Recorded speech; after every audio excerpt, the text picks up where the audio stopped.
Bien, eh bien, écoutez, soyez les bienvenus pour cet atelier numéro 2, le titre Initiative, innovation et bonnes pratiques en matière de gestion des capillaires et des voies de service. C'est donc l'atelier numéro 2 de ce congrès. Je suis Stéphane Bergogneau et j'aurai le plaisir d'animer ces échanges parce que l'objectif de ces ateliers, il est bien entendu qu'il y ait des échanges avec vous. On va le faire en 3 temps, cet atelier. Une première séquence autour des équipes réseau avec un certain nombre de témoignages. À l'issue de leur présentation, échange avec vous, si vous avez... Alors quand on dit échange, c'est à la fois certainement évidemment des questions, mais aussi des partages d'expériences. Je pense que l'objectif de cet atelier, il est aussi autour de ce partage d'expériences. Ensuite, on aura une deuxième séquence, plus avec des GIC, les gestionnaires d'infrastructures conventionnés. Là, on verra ce qui peut être aujourd'hui fait en matière d'amélioration de la régénération, du côté également des possibilités de faire des économies quand on fait de la maintenance. Et puis on terminera avec une troisième petite séquence autour d'innovations qui sont mises en œuvre toujours dans le cadre de notre sujet sur les capillaires et les voies de service. Voilà. Donc sans plus attendre, puisqu'on n'a qu'une heure et demie à passer ensemble, puisqu'après vous pourrez retourner en salle plénière pour la conclusion, je vais demander à Paul Mazato de venir me rejoindre. Il est le monsieur Fret chez SNCF Réseau pour un petit chapeau d'introduction sur cette séquence et ensuite on recevra les différents intervenants. Bonjour Paul. Bonjour Stéphane, merci beaucoup. Bonjour à tous, ravi de vous voir si nombreux pour cet atelier. Je vais être rapide juste pour introduire la première partie. Chez SNCF Réseau, nous avons de multiples initiatives au bénéfice des voies de service et des capillaires, qui sont tantôt dans le domaine de l'investissement, tantôt dans le domaine de l'exploitation, tantôt gérées de manière un peu nationale, tantôt gérées en direction territoriale, de manière plus régionale. Et il nous a semblé utile peut-être de vous donner un échantillon de tout ce que nous faisons actuellement, de diverses initiatives qui ont toutes en commun de contribuer à l'amélioration de la qualité de service sur les voies de service et sur les capillaires fret. Et donc nous allons vous faire 5 courts exposés d'environ 3 minutes chacun sur ces 5 points. Voilà, je laisse la parole à Florian Serre. Voilà, c'est Florian qui va commencer. Juste une petite précision, c'est vrai qu'on est dans une petite salle qu'on pourrait parler sans les micros. En revanche, comme on est diffusé sur le streaming, et d'ailleurs on en profite pour saluer ceux qui nous suivent derrière l'écran, voilà, merci effectivement d'utiliser les micros pour être sonorisés. Florian, on commence avec vous sur l'accélération des investissements dans les voies de service et dans les triages. Merci, bonjour à tous.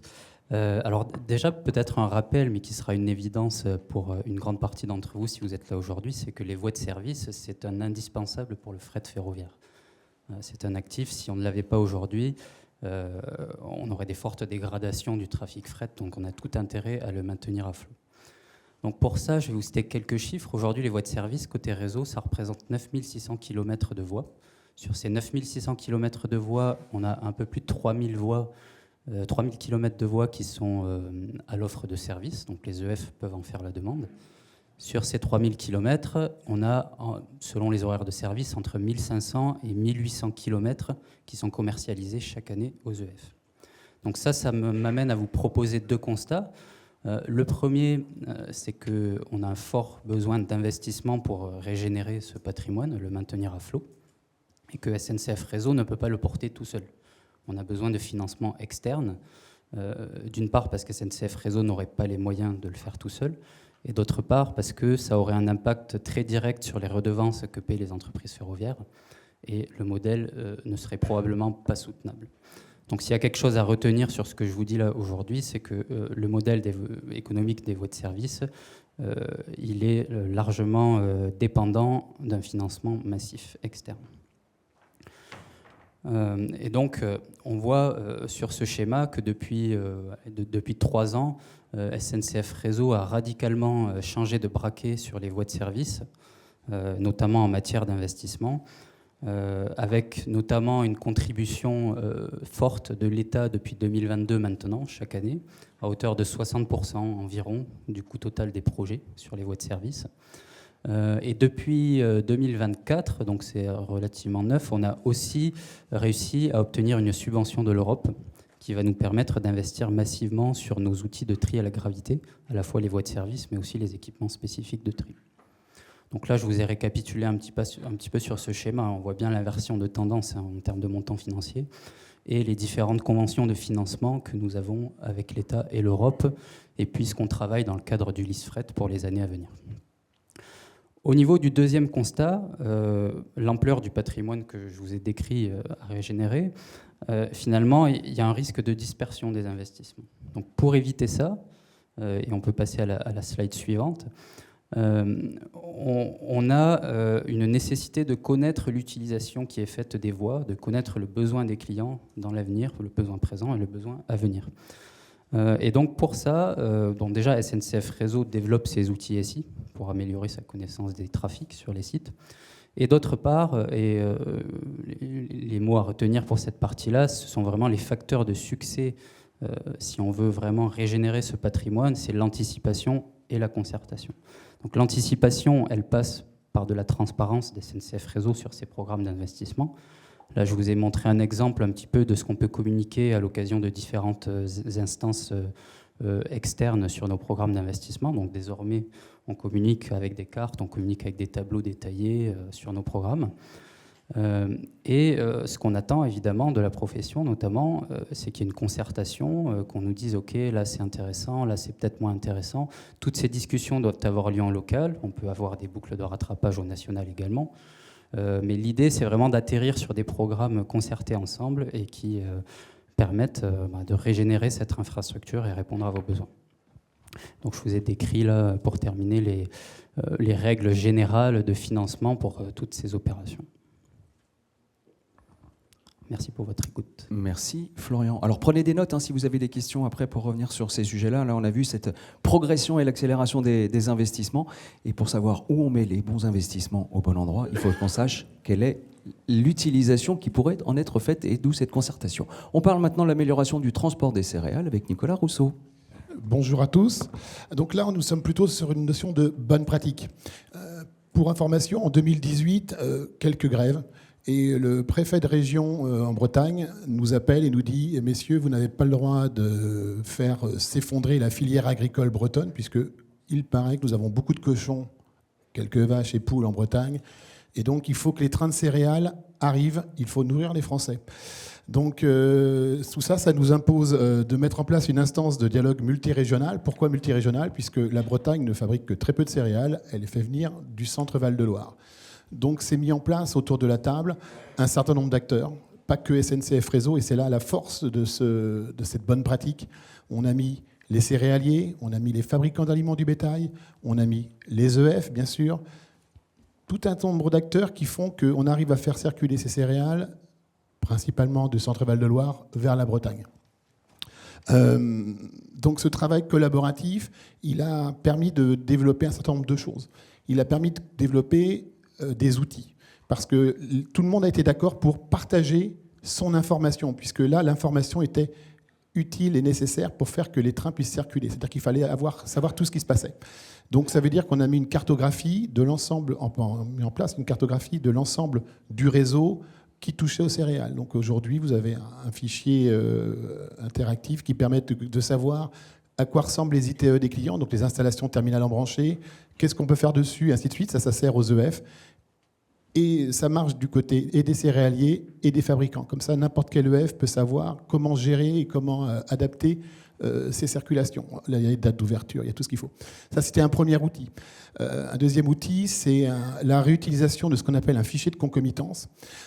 C'est quoi ? Avec un mot comme ça, dans la région Centre-Val de Loire, vous avez plein de petites lignes de desserte fine du territoire, fret.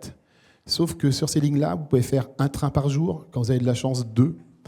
Et que globalement, il faut pouvoir gérer la circulation dessus. Puisqu'on a une capacité limitée, il faut-il pouvoir l'utiliser à bon escient et être sûr que si on l'est réservée, elle est bien utilisée. Donc il y a eu le développement auprès de tous les acteurs de ce fameux fichier de concomitance pour pouvoir réserver de la capacité au niveau des céréaliers, mais pas que les céréaliers, parce que sur ces petites lignes de desserte fine du centre Val-de-Loire, il y a d'autres utilisateurs. Donc on les a aussi intégrés parce qu'ils utilisent de la capacité, il n'y a pas que nos céréaliers. Donc il a fallu que tout le monde soit mis autour de la table, autour de ce fichier. Et puis bien sûr, des réunions régulières. Alors nous étions à une réunion toutes les semaines, nous sommes à une réunion tous les 15 jours, qui met là aussi tous les acteurs autour d'une table et qui permet d'échanger sur le tableau de concomitance, les problématiques que chacun rencontre, ce qu'il va faire, ce qu'il va produire pour qu'on puisse anticiper. Puisque un des mots, un des principes de ce travail, c'est d'essayer d'anticiper pour que ça se passe au mieux pour les clients. Donc le but, c'est d'être efficace avec une structure très légère, puisque c'est un pont Teams qui se fait tous les 15 jours. Voilà, donc si je devais résumer, des outils, et des réunions régulières et beaucoup de transparence pour pouvoir faire circuler au mieux les céréales. Et a priori, ça semble plutôt bien se passer puisqu'on a toujours autant de personnes autour du pont. Donc c'est que ça doit les intéresser. Merci beaucoup, Nicolas Rousseau. On va parler maintenant résilience en cas de forte chaleur. Et pour cela, c'est Abdel Hafsi qui nous rejoint. Bonjour à toutes et à tous. Alors, Nicolas en a parlé avant moi. Le transport de céréales est très important. Si on peut passer à la diapo suivante. Quelques éléments de contexte. 60% des trains qui circulent en centre-Val de Loire sont des trains qui transportent des céréales. On a beaucoup de petites lignes, des capillaires fret, qui permettent d'aller au cœur des zones de production. Il y a des silos qui permettent de charger des trains. Ces lignes souffrent des fortes chaleurs. La campagne de récolte coïncide malheureusement avec la période de forte chaleur. En 2022, on a eu un été très chaud. On a 13 lignes qui sont concernées par des mesures pour pallier au risque de déraillement. On a des illustrations de ce que peut être un risque forte chaleur sur le rail. C'est une déformation, voire une rupture du rail. 13 lignes concernées. On a eu beaucoup de fermetures prolongées. Les céréaliers ont beaucoup souffert. Quand on fait le décompte, on a eu 40 trains impactés, 30 annulés, ce qui n'est pas acceptable. Donc, le REX, le bilan de l'année 2022, a été catastrophique. Donc on s'est mis autour de la table en co-construction avec les entreprises ferroviaires, les chargeurs, et aussi notre mainteneur du réseau, SNCF Réseau. On a construit une organisation, si on peut passer la deuxième slide. Voilà, on s'est dit, on va partager la provision, on va expliquer comment on prévoit nos fermetures. Vous avez une illustration ici. On a des outils de plus en plus sophistiqués pour prévoir les fortes chaleurs. Une règle, on ferme à midi, on ouvre à 22h. C'est pratique, les trains peuvent aller dans les silos, charger, et on lève les interdictions à 22h pour leur permettre de ressortir. On fait des réunions de préparation, des réunions de partage, dans le cadre aussi des réunions concomitance. On affine la prévision, quand la météo est très changeante, on affine notre prévision et on gère avec nos interlocuteurs, que ce soit les chargeurs, mais aussi les entreprises ferroviaires, avec un débrief bien sûr à l'issue. Le bilan 2024, on a eu 13 jours de fermeture, 2 trains uniquement, plantés, on dit plantés parce qu'ils n'ont pas pu être sauvés, donc 2 trains annulés, et ce qui est plutôt une belle performance. Voilà. Merci beaucoup, Abdel Hafsi. Sujet suivant, une méthode collaborative en faveur des lignes de desserte fine du territoire, ces fameux LDFT, et c'est Françoise Dubois qui nous en parle. Merci, bonjour à tous.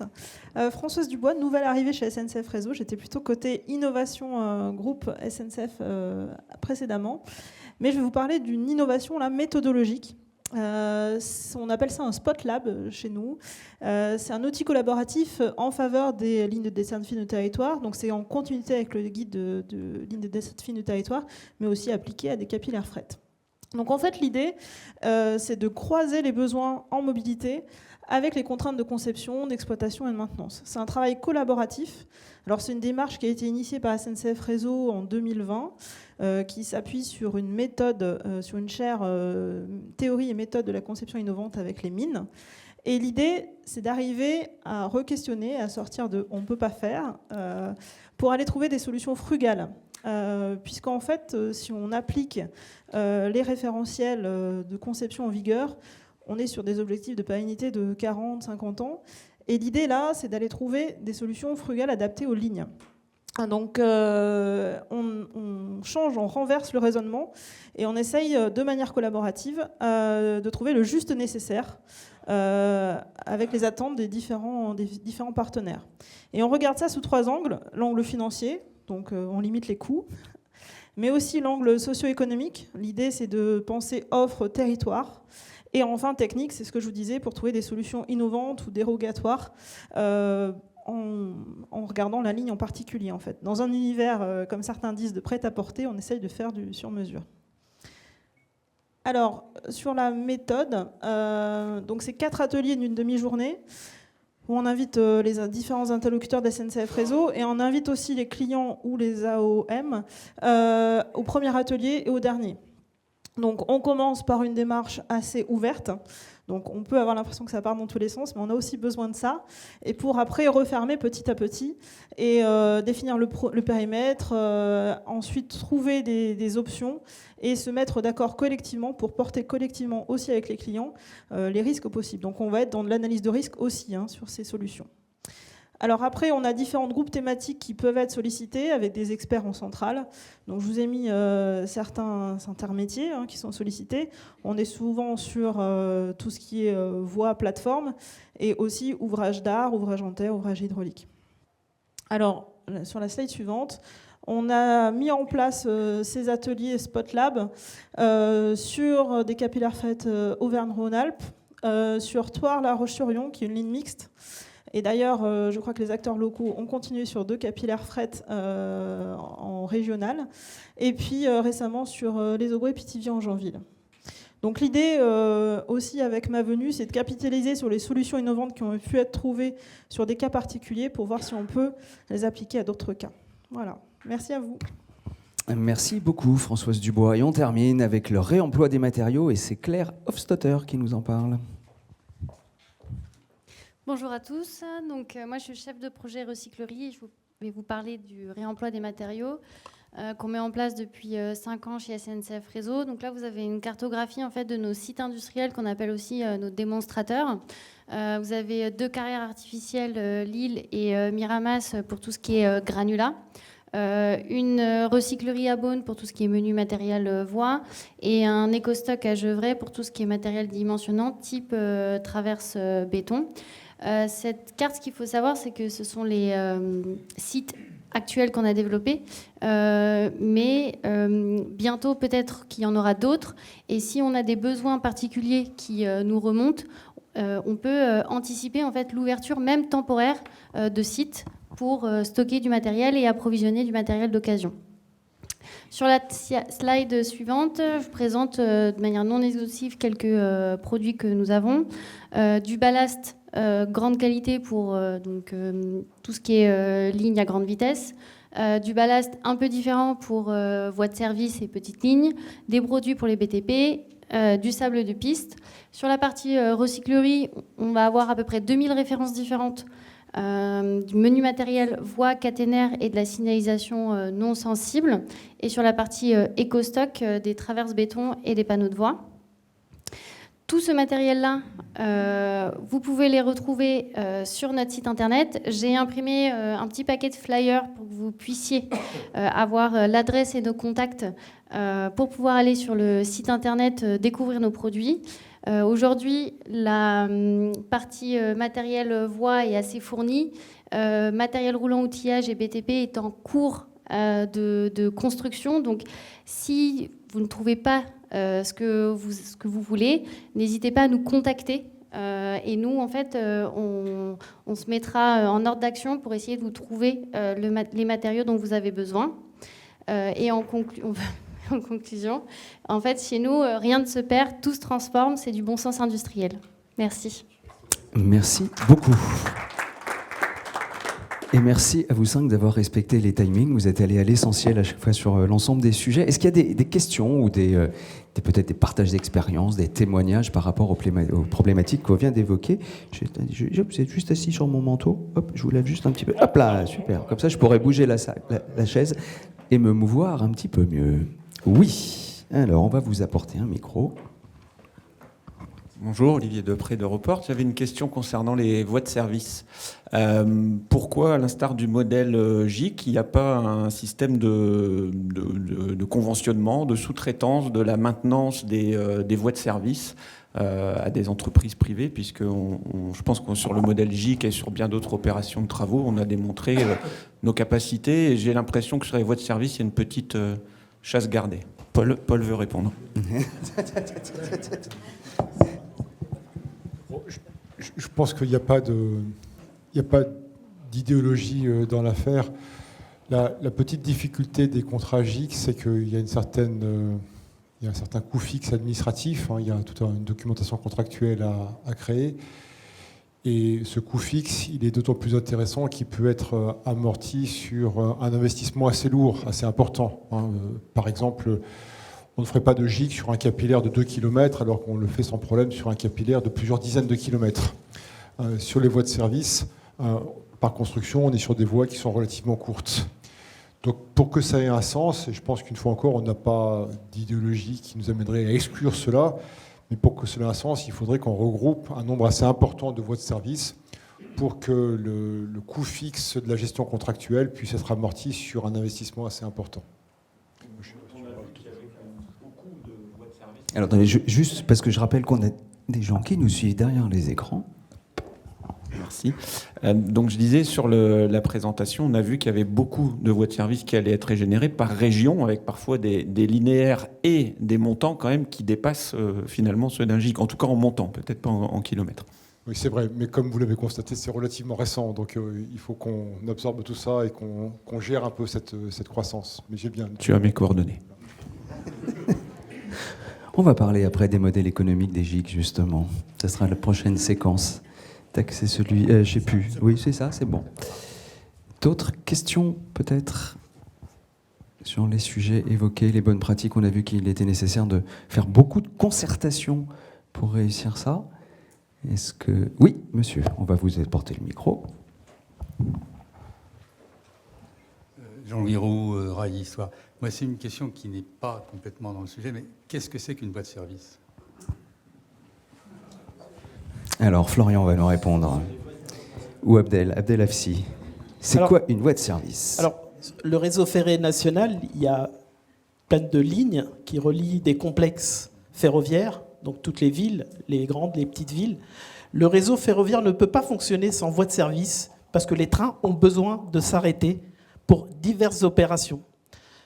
Ils ne peuvent pas s'arrêter en pleine ligne parce qu'il y a des trains qui roulent tout le temps.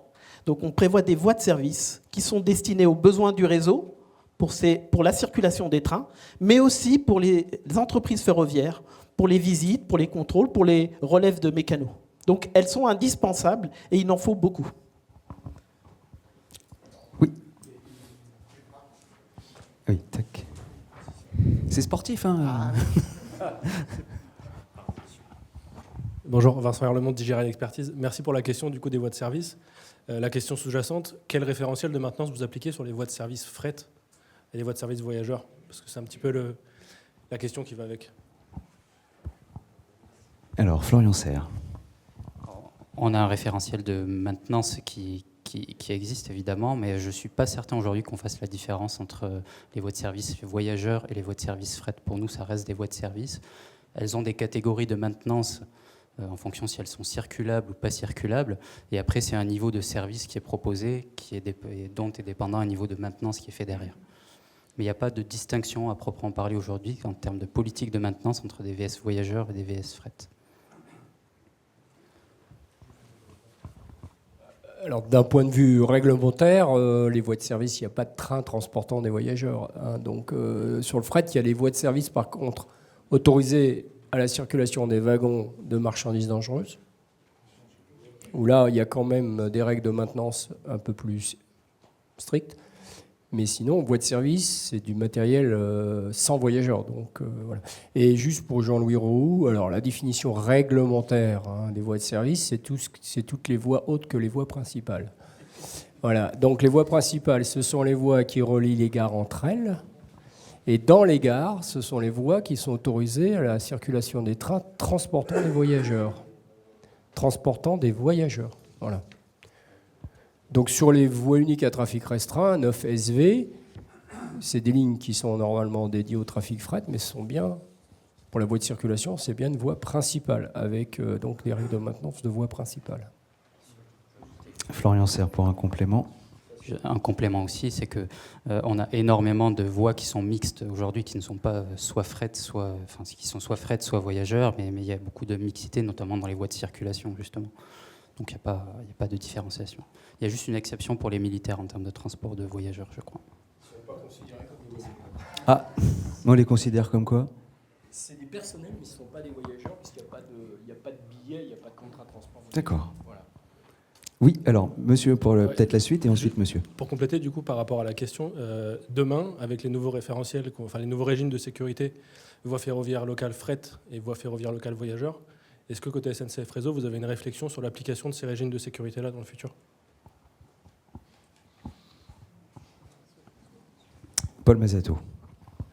Oui, je crois que c'est un sujet qui mérite d'être exploré, et on peut le faire ensemble, parce que j'ai l'impression qu'il y a un malentendu sur le sujet, ou tout simplement un mauvais partage de connaissances. Donc je pense qu'on doit pouvoir peut-être progresser là-dessus, mais je ne suis pas certain que ce référentiel ou ce texte soit même connu. Voilà, donc je ne suis pas sûr de bien savoir de quoi on parle ici, mais ça mérite sans doute d'être un peu travaillé entre nous. Alors j'ai Julien Gobtan qui veut dire un mot, et ensuite je prends monsieur là-bas. Parce qu'apparemment c'est tout de suite sur ce sujet-là. Oui, je vais rebondir dessus. Donc Julien Gobtan de Sphéris, je suis responsable innovation et développement, et on participe au projet notamment des trains très légers, Flexi et Drézy. Et dans le cadre de Flexi, il y a une volonté de s'inscrire dans le décret VFLV voyageurs. On a pris contact, l'équipe projet donc de la direction de l'innovation a pris contact avec le PSF, et on a un cours de discussion pour établir les règles plus légères, adaptées notamment aux trains très légers. Et ça fait un peu le lien avec ce qui était évoqué tout à l'heure sur le fret. Et du coup, à chaque fois qu'on cherche notamment à mettre en place des innovations, à mettre du nouveau matériel, des nouveaux armements sur la voie, on se confronte à des problématiques réglementaires qui sont historiques. On sait que le PSF a récupéré énormément de règles instituées par la SNCF elle-même. Voilà. Et donc du coup, on a ces aspects réglementaires, et le décret VFLV voyageurs va peut-être permettre de mettre en place des systèmes innovants aussi, là où on a des difficultés aujourd'hui sur le DSI. Voilà. Merci. Monsieur. Et ensuite monsieur au fond aussi. Oui, bonjour. J'ai été intéressé par ce qui a été dit concernant le traitement de l'impact des fortes chaleurs. Mais je suis un peu frustré dans la mesure où la méthode consiste simplement à ne pas circuler aux périodes où il fait chaud. Je ne dirais pas que c'est banal, mais ça me paraît moins inventif que ce qui avait été évoqué dans l'époque lointaine, il y a 3 ans, où il y avait des réunions au plan national, où on discutait des solutions à apporter un certain nombre de problèmes sur les capillaires, dont les fortes chaleurs. Alors je me réfère à ces débats qui sont peut-être dépassés. À l'époque, on avait ciblé plusieurs effets. Premièrement, quelle est la maintenance effectuée qui conduit à ce qu'on soit devant des rails qui souffrent de la chaleur? Je crois qu'il y a des règles anciennes que les vieux dont je fais partie connaissent un peu, où on dessert certaines attaches, et ça permet au rail de vivre un peu mieux sa vie que s'il est trop bridé. Alors, je sais que c'est compliqué à mettre en œuvre, mais ça faisait partie des questions. Deuxièmement, il y a des solutions de restriction de vitesse. Alors, est-ce que ces solutions ne sont plus mises en œuvre? Parce que arrêter définitivement entre 2h et 10h du soir, c'est facile à décréter, c'est peut-être pas facile à vivre par les EF. Troisièmement, derrière tout ça, il y a un problème d'interface entre le mainteneur et l'EF. Le mainteneur qui est soit SNCF Réseau, soit un GIC. Un GIC. Comment se gère au quotidien cette question, sachant que la question de restriction de vitesse n'en est qu'un des éléments. Donc j'espère que ce que vous nous présentez est le début d'un dialogue et pas une fin en soi, parce que je ne dis pas que ce que je dis est intelligent, je dis que ça résulte de discussions qui datent de 3 ans, et je pense que dans les groupes de travail que vous avez animés, ces sujets ont été abordés. Ça serait intéressant, pas forcément aujourd'hui, mais un jour de savoir ce que vous en avez conclu. Alors peut-être quand même un temps de réponse pour Abdel Hafsi. Il y avait 2 sujets. Il y a effectivement la question de la maintenance, et ensuite sur les restrictions ou pas d'utilisation. Oui. Alors tous les sujets que vous évoquez, bien sûr, dans les échanges qu'on a eus avec les chargeurs, les entreprises ferroviaires, mais aussi le mainteneur de notre réseau, ces questions ont été évoquées. Réduire la vitesse pour des trains qui roulent à 30-40 km/h, c'est limite à un homme au pas. Donc c'est parfois des heures pour faire 30-40 km. Donc cela est évoqué, mais d'un point de vue pratico-pratique, ce n'est pas très applicable. Ne serait-ce que pour l'annonce au passage à niveau. Il faut savoir que quand on réduit la vitesse des trains, il y a des annonces de passage à niveau avec des pédales, hein, et ça chamboule tout en termes de sécurité. Alors, il y a la vétusté des capillaires. On sait qu'en région centre, beaucoup de capillaires sont vétustes, et il y a des dispositifs pour pallier aux fortes chaleurs. On parle de tirage de fer et graissage de joints. Sur des lignes très vétustes, où parfois, et on a du rail de 1885, c'est pas forcément facile à mettre en place. Alors, la bonne nouvelle, c'est que quasi toutes les lignes qui ont été rénovées ces dernières années, le dispositif pour pallier aux fortes chaleurs a été mis en place. Je pense à Châteauroux-Buzançais, je pense à Toury-Janville, je pense à Orléans, Patay-Orgères, et j'en oublie, hein, parce que... Donc, cette problématique est traitée. À court terme, ce qu'on nous propose, c'est cette fermeture à midi, parce qu'on est sûr que tous les trains qui vont dans les silos sont enfermés dans les silos, on ferme. 22 heures, c'est pratique, parce que le dernier train qui est parti à midi, 22 heures, il a le temps d'être chargé à 100%. Donc, on sait que les températures baissent. Quand on lève à 22 heures, on peut ressortir le train, l'envoyer vers le complexe ferroviaire pour qu'il puisse avoir le temps de rattraper son sillon national. Donc, toutes ces questions, vous les avez posées, on y travaille. Pour moi, la plupart, on a essayé, on a trouvé des solutions. Mais bien sûr, hein, il y a encore beaucoup de choses à faire. Merci. On va prendre une dernière question avec monsieur. Oui, c'est une question toute bête, hein. Est-ce que les premières parties d'ITE font partie des voies de service? Alors, est-ce que les premiers voies d'ITE font partie des VS ou pas? Oui, dans une grande partie des cas. Ce sont des VS, effectivement. Dans une grande partie des cas, ce sont des... Oui, dans une grande partie des cas, les premières parties d'ITE, ce sont des voies de service. Et il y avait quelque chose d'autre peut-être derrière votre question, non? Non, c'était juste la question pratique, d'accord. Florian le confirmera, mais très souvent, quand on parle de programme d'investissement dans les voies de service, ça concerne aussi des appareils de voie. Donc c'est une définition assez large du concept de voie de service. Allez, monsieur encore, peut-être. C'est bon, pardon, excusez-moi. Bruno Ménien du CEREMA. Donc c'est juste pour vous informer aussi qu'on a fait cet exercice, savoir où étaient les voies de service déjà. C'est-à-dire qu'on a fait une base qui s'appelle ITE 3000. Donc là, vous avez toutes les ITE de France, que vous retrouvez sur Internet en faisant CEREMA et ferroviaire. Vous allez retomber dessus. Vous irez dans la page ITE 3000. Et donc en fait, on a à peu près la moitié des ITE qui effectivement ont une voie de service, pas une voie de service, pardon, une voie d'approche, qui jusqu'à pas très longtemps était une zone de flou juridique, parce qu'on ne savait pas trop qui devait assurer la sécurité, notamment en cas de passage à niveau sur cette voie. Voilà, c'est juste pour information. On a à peu près de la moitié des ITE voilà, qui ont une voie d'approche qui peut faire quelques centaines de mètres, qui parfois fait plusieurs dizaines de kilomètres. Voilà, donc on trouve ça sur le site du CEREMA, ITE 3000, c'est ça? Sur le volet ferroviaire. Oui, monsieur Ali, une toute dernière question et après on va parler GIC.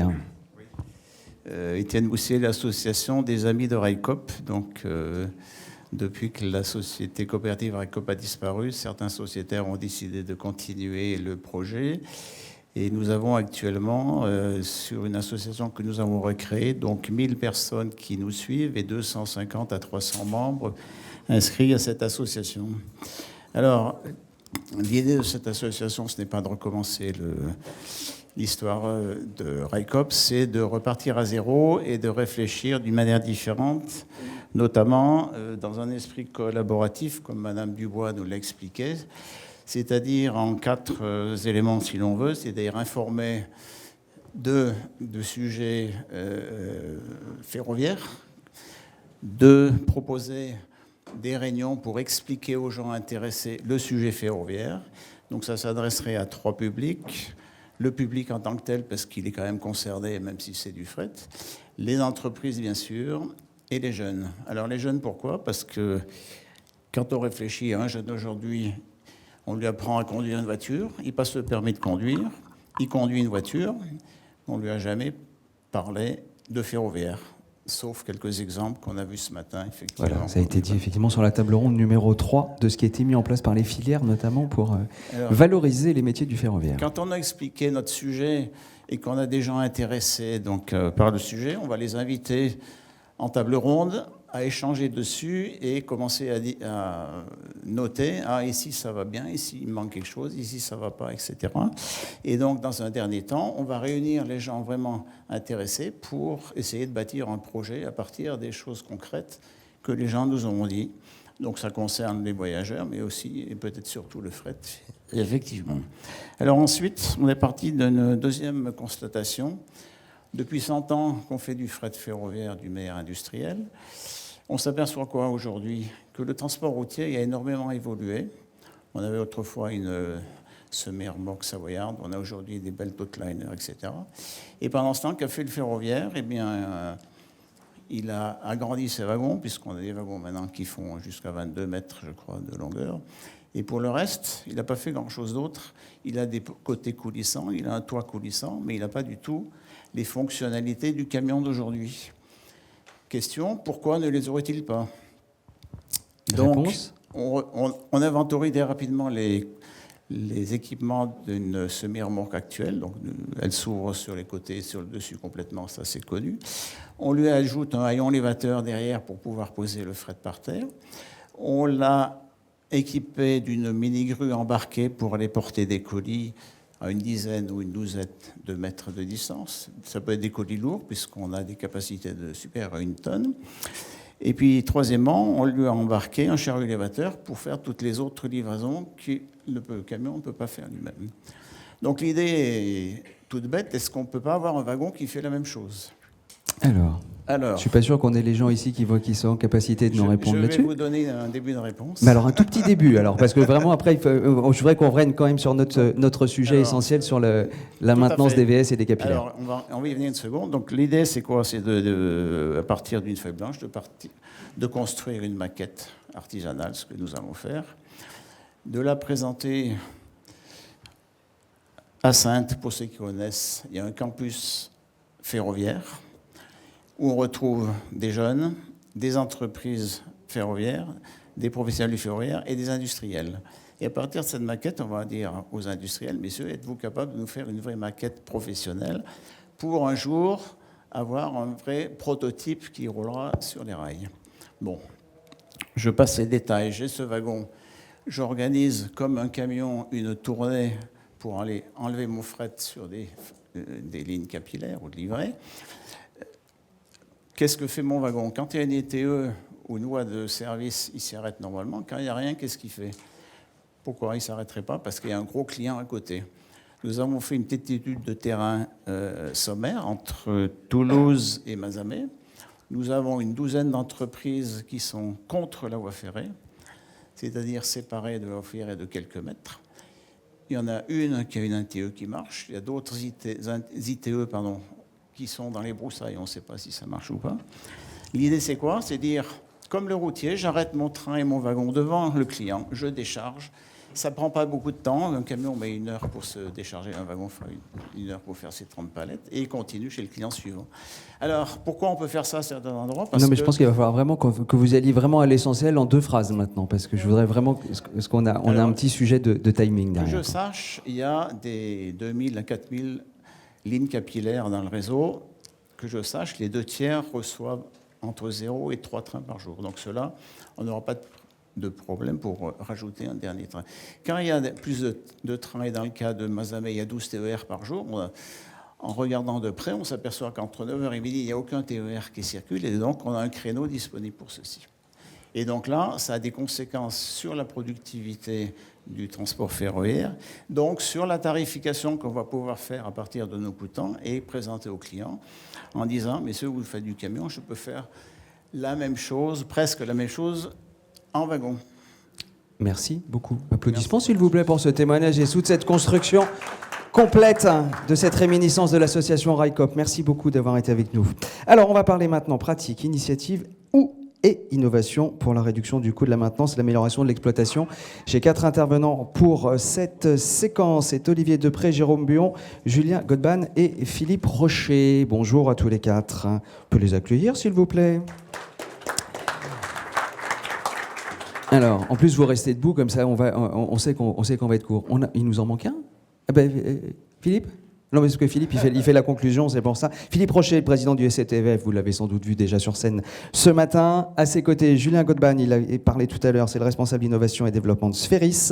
Ensuite, j'ai Jérôme Buon, directeur général SPI Batignolles TP Ferroviaire. Et enfin, Olivier Depré, directeur du développement infrastructure Europort Socorail. Avant peut-être de rentrer un petit peu dans ce que vous êtes en capacité aujourd'hui de mettre en œuvre pour ces bonnes pratiques en matière de gestion des capillaires, peut-être juste présenter un petit peu vos marchés de GIC. On commence avec vous, Olivier Depré, chez Europort. Votre marché, quel est-il? Et je vous donne le micro.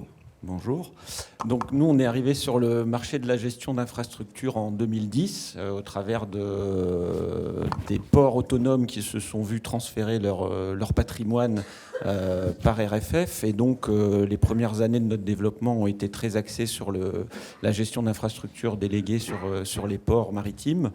Et très vite, on s'est intéressé au sujet des capillaires, à tel point qu'on a participé, avec certains d'entre vous sans doute dans la salle, dès, je pense, 2015 ou 2016, à ce qui serait la future rédaction de l'arrêté du 30 septembre 2016, ainsi que du 28 septembre 2016, pardon, ainsi que du 30 mars 2017, concernant les voies ferrées locales. Donc on a très vite pris le train en marche, pour faire une phrase un peu banale dans notre secteur, et on est allé vers ce marché.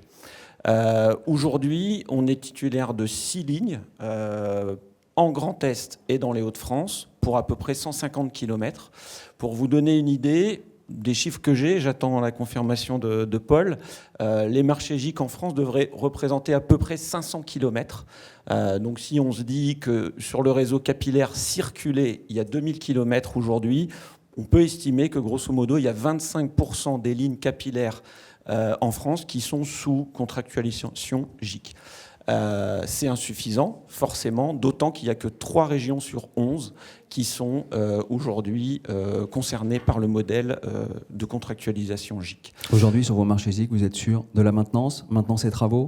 Alors justement, les premiers marchés qui ont été passés en 2018 étaient maintenance exclusivement, et depuis très récemment, l'année dernière et cette année, on passe sur des marchés maintenance et travaux, non sans difficulté par rapport à des histoires de qualification, etc. Je ne vais pas m'attarder là-dessus, mais ça a été pour nous un sujet. Et ce qu'on attend avec impatience, c'est que ça passe sur des marchés maintenance, travaux et gestion des circulations, puisque aujourd'hui c'est extrêmement minoritaire sous les contrats GIC, qu'il y a la gestion des circulations qui est prévue là-dedans. Allez, on continue avec la présentation des marchés de chacun. Julien Godban, côté Sphéris, votre marché. Oui, bonjour. Donc nous, notre marché, il est d'abord les LDFT. Les régions font appel à nous. Dedans, on a aussi du capillaire. On a aussi les ports, comme Europort, et on a les technicentres sur lesquels on est présent, et on a aussi les ITE. Notamment, on a le parc industriel de la plaine de l'Ain qu'on a remporté dernièrement, qui est assez important. Voilà. Jérôme Buon, côté SPI Batignolles. Côté SPI Batignolles, dans l'acte de construire depuis 1846 sur l'activité ferroviaire avec la Société des constructions des Batignolles à l'époque. Voilà, donc on fabrique des locomotives, des voies ferrées. Depuis, on est resté sur l'acte de construire, et on arrive sur la gestion patrimoniale à proprement parler que depuis à peine 2 ans maintenant. Donc nous, on est essentiellement présents sur les ITE, voilà, avec un focus effectivement sur les leurs noms m'échappent, les lignes de desserte fine du territoire et les capillaires fret à horizon 2 ans. Voilà, donc plutôt modeste sur le secteur, avec des ambitions assez importantes. Voilà, donc comme ça on a les éléments de contexte. Non, Philippe, il interviendra qu'après. Philippe Rocher va faire la conclusion. On va parler maintenant qu'on connaît vos marchés, ce que vous mettez en place en matière d'initiative, d'innovation, notamment pour la réduction des coûts de maintenance, parce que c'est ça qui intéresse aussi celles et ceux qui sont avec nous aujourd'hui. Oui, très bien. Alors avant d'aller sur la réduction du coût de la maintenance, je voudrais faire un petit détour un peu sur les financements. Je pensais que SNCF Réseau allait en parler. Aujourd'hui, forcément, on a des démarches de réduction du coût de la maintenance, d'innovation, mais aujourd'hui, il y a un problème qui est un peu plus grave que ça, c'est qu'il manque des financements pour les réseaux capillaires. On peut démontrer par toutes les méthodes et les calculs qu'on veut qu'on va baisser de 10 ou 15% le coût de la maintenance. Si une région a décidé de mettre strictement aucun euro dans le développement, dans la régénération de son réseau capillaire, elle s'en moche. On lui dit, au lieu de payer 10, vous allez payer 9. Très bien, mais moi, je n'ai pas prévu d'en mettre un seul. Donc, votre réduction de coût de la maintenance, c'est pas que je m'en fiche, mais aujourd'hui, elle est nulle et non avenue. Et donc, il y a un vrai sujet de financement, puisqu'aujourd'hui, il manque... alors, j'ai pas le chiffre en tête, mais il y a le projet Ulysse Fret, voilà, qui estime à 700 millions d'euros sur les 10 prochaines années le besoin pour régénérer le réseau capillaire. Et dans les CPER sur la période 2023-2027, il y a aujourd'hui 3 régions qui sont totalement absentes du tour de table. En tout cas, ils ont prévu de ne pas refinancer leur régénération de voies. Il y en a 3 pour lesquels on est sur à peu près entre 2 et 10 millions, donc c'est quand même vraiment pas beaucoup. Il y en a 3 où on est à peu près autour des 40 millions, ça devient un petit peu plus intéressant. Et il y en a 2, on peut les citer, c'est le Grand Est et les Hauts-de-France, où on est sur des volumes de 140 millions d'euros qui sont prévus au CPER 2023-2027. Voilà. Voilà. En fait, vous faites référence à ce que disait très brièvement et très rapidement Franck Dersin ce matin, il manque du pognon. Exactement, je le dis beaucoup mieux que lui, mais mais vous avez donné la déclinaison un peu plus complète de ce que disait Franck Dersin ce matin. Alors, en matière de réduction de coûts de maintenance, on a plusieurs pistes. Très récemment, on a décidé d'internaliser le traitement de la végétation, puisque avec l'arrêt de l'utilisation du glyphosate, le réchauffement climatique, les fortes pluies, il y a eu une poussée énorme de la végétation sur les lignes, et donc ça a créé vraiment un vrai problème de traitement de la végétation, et donc potentiellement, même pas potentiellement, très sûrement un surcoût. Donc nous, on a décidé de prendre cette solution à bras-le-corps et de l'internaliser. Il y a sur les gîtes très généralement un sujet lié aux ouvrages d'art et aux ouvrages terre. Donc là aussi, on a développé en interne une expertise maison. Les matériaux de réemploi, on en a parlé, je pense qu'on en reparlera ensuite. Juste une petite, je dirais une parenthèse sur les matériaux de réemploi. Il ne faut pas qu'on arrive dans une ligne qui soit, je dirais, un peu patchwork. Assez récemment, j'ai visité une ligne capillaire dont je tairai le nom et la localisation. Et tous les 500 mètres, presque sans exagérer, on passait d'une traverse métallique à une traverse bois, avec des rails de catégories différentes. Donc le réemploi, c'est très bien et on y travaille. De toute façon, le cahier des charges que nous envoie SNCF Réseau pour répondre au marché, il impose des actions de développement durable et du matériel de réemploi. Donc on y va.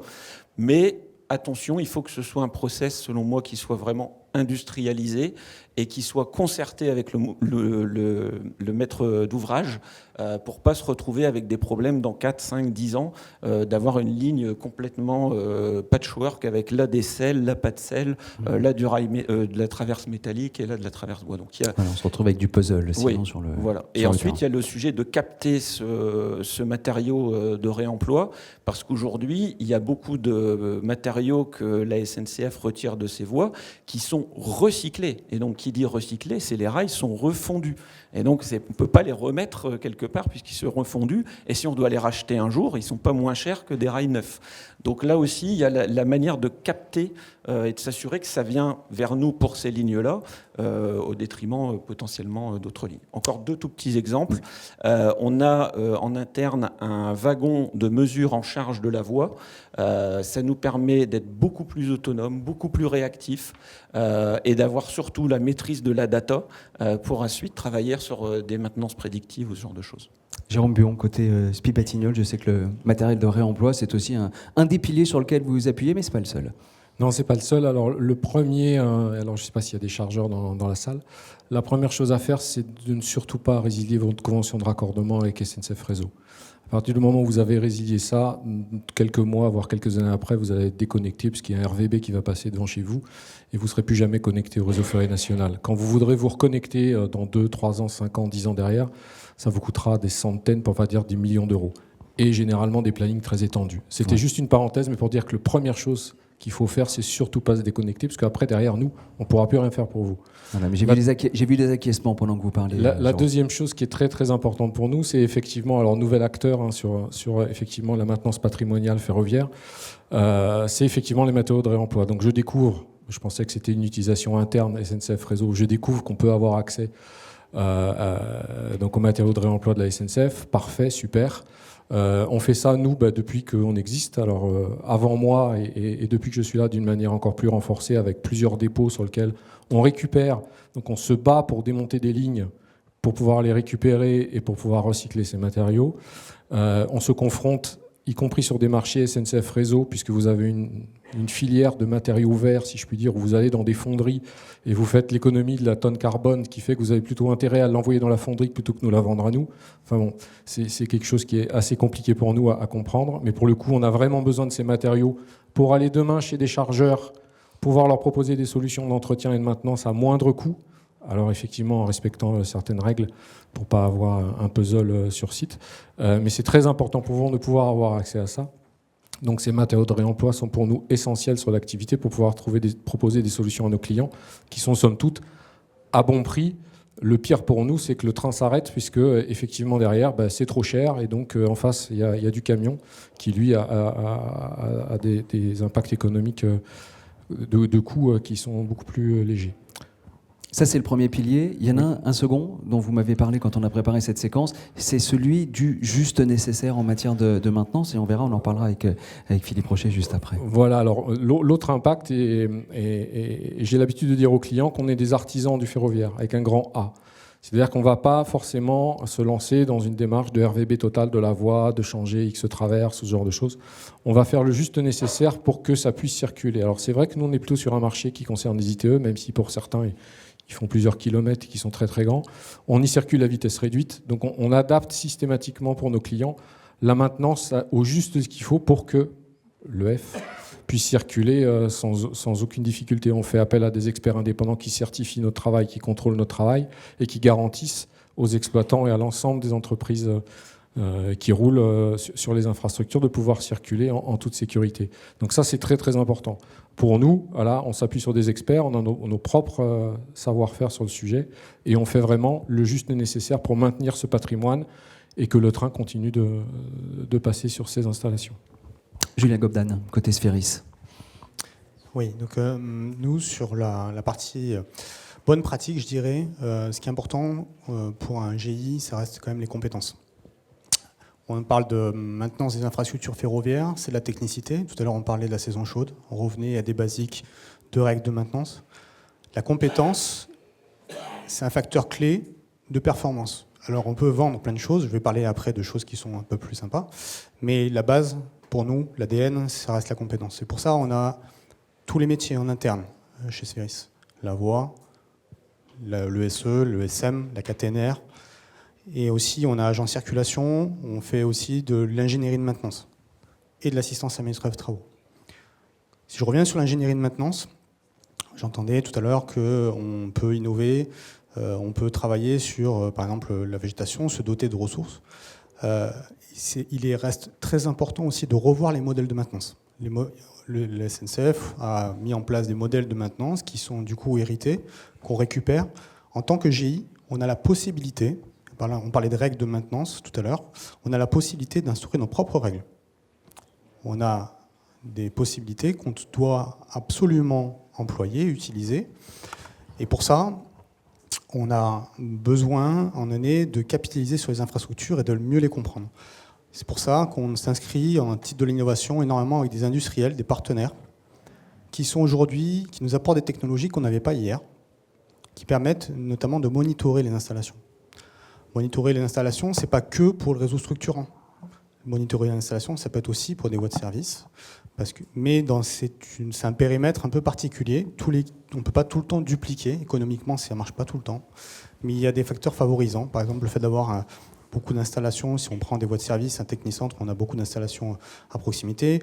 Les capillaires, c'est encore une autre problématique. Mais à chaque fois, il faut analyser ce que propose le fournisseur avec ce qu'on a besoin. Et les fournisseurs ont besoin d'avoir un feedback sur où est-ce qu'on a aujourd'hui des gains, des réels gains. On commence chez Sphéris avec des fournisseurs à avoir des solutions où on va avoir des retours sur investissement à moins de 3 ans.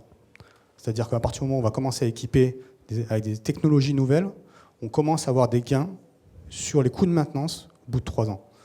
Et c'est quelque chose qui est travaillé, et je parle bien de ligne des certificats de territoire, c'est notre périmètre. C'est important de travailler ça avec les fournisseurs. Donc on travaille main dans la main avec eux.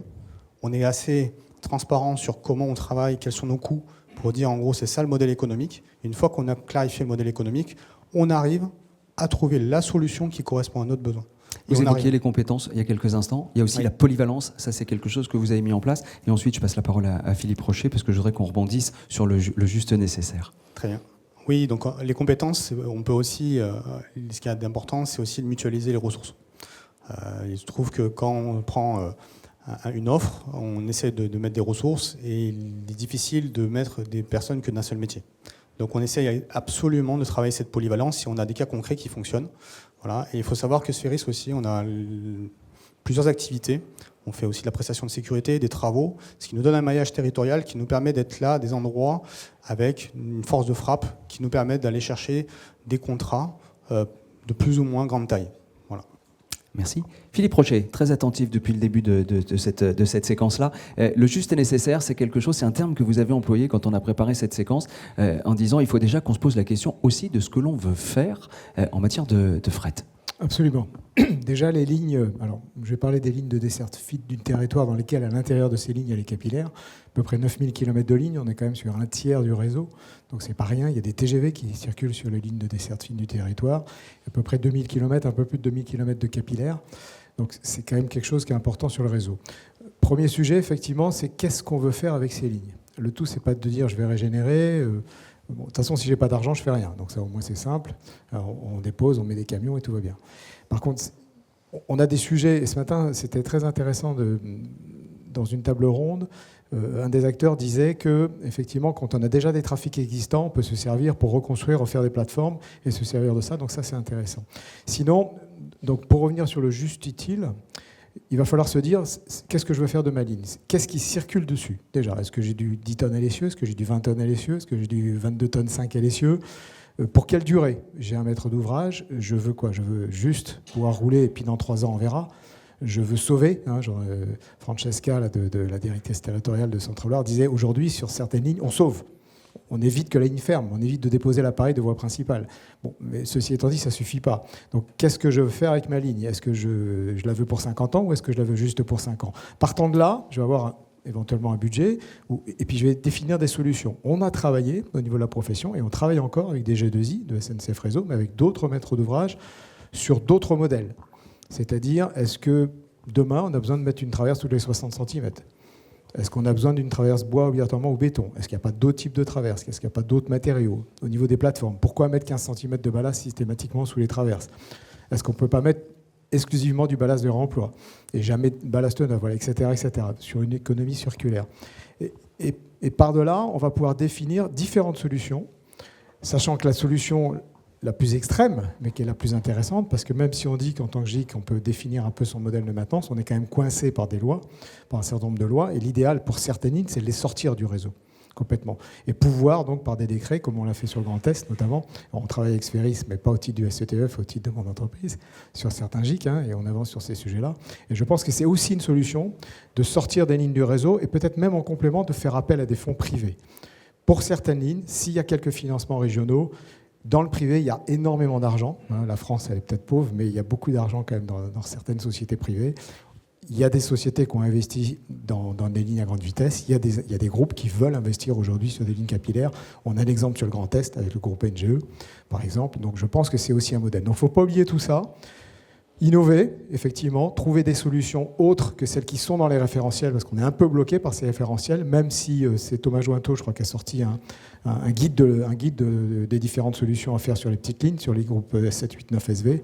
Mais je pense qu'on peut aller encore plus loin et trouver des solutions pas nécessairement toujours moins coûteuse, mais également plus pérenne peut-être. Et vous l'avez dit, ça sera pour conclure. Effectivement, la régénération par partie, qui consiste à aller injecter du béton dans du métallique ou dans du bois et compagnie, c'est peut-être pas l'idéal. Il vaut peut-être mieux rénover toute une partie, puis laisser le vieux, et puis continuer ainsi. Enfin voilà, le message, il est là. C'est sachons ce que l'on veut faire, et en fonction de ça, on définira des budgets, on définira ce qu'on fait réellement. Voilà, avant de terminer avec les GIC sur les conditions de réussite, et puis peut-être comment développer les GIC, puisque c'est une question qui a été posée à Paul il y a quelques instants, je voudrais juste qu'on prenne le témoignage qu'on a évoqué, les matériaux de réemploi. Jean-Daniel Ségura est avec nous. On a discuté tout à l'heure en bas, l'escalier, je le dis comme ça, et vous avez un témoignage à porter sur ce sujet-là. Donc on va vous donner un micro.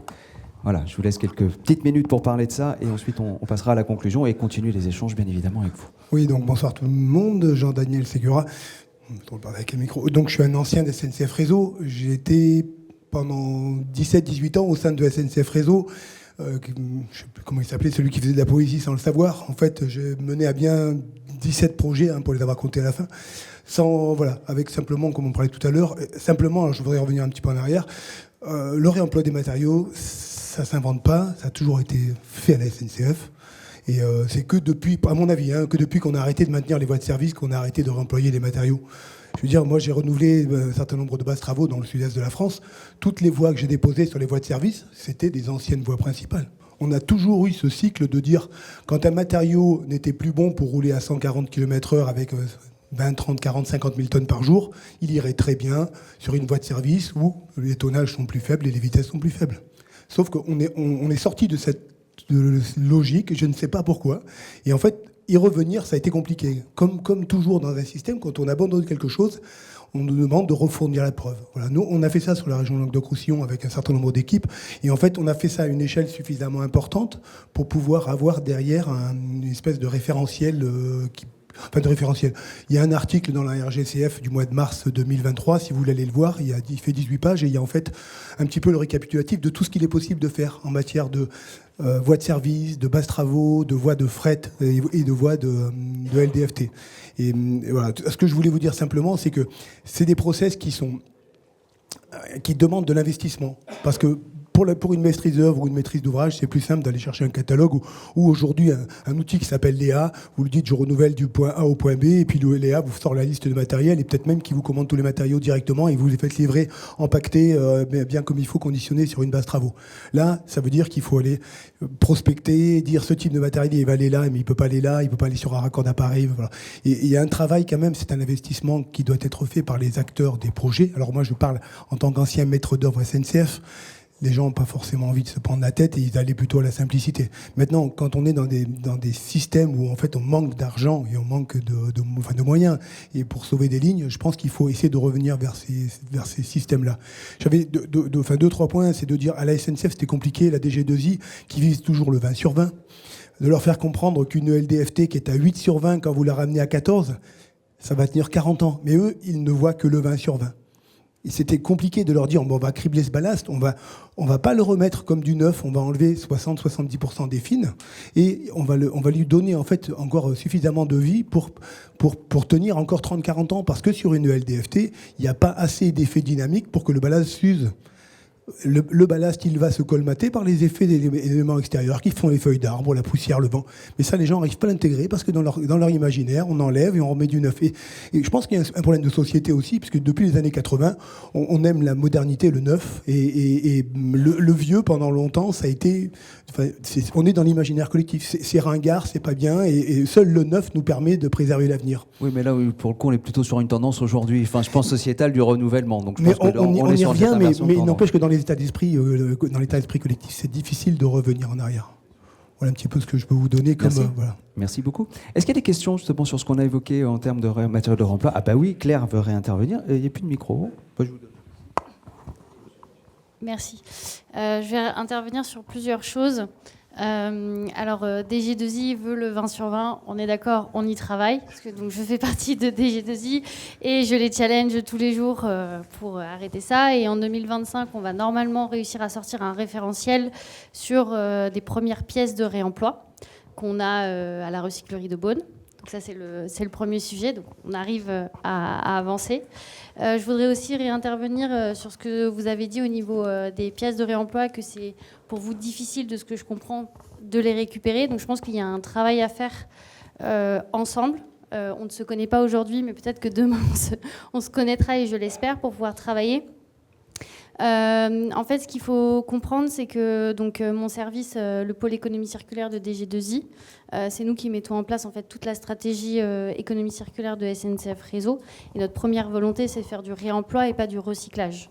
Le recyclage, on sait faire, c'est facile. On est d'accord. Aujourd'hui, effectivement, on a trouvé, notamment le rail vert vers Ascoval, on a trouvé des solutions pour faire du recyclage, ce qu'on appelle en boucle courte, c'est-à-dire qu'on ne va pas envoyer le rail chez un ferrailleur pour qu'il le refonde, on va directement chez le client final pour améliorer la partie coût économique, gain économique. Mais le réemploi reste notre priorité. Et si on arrive à mettre en œuvre des filières de réemploi industriel pour le rail, on ira.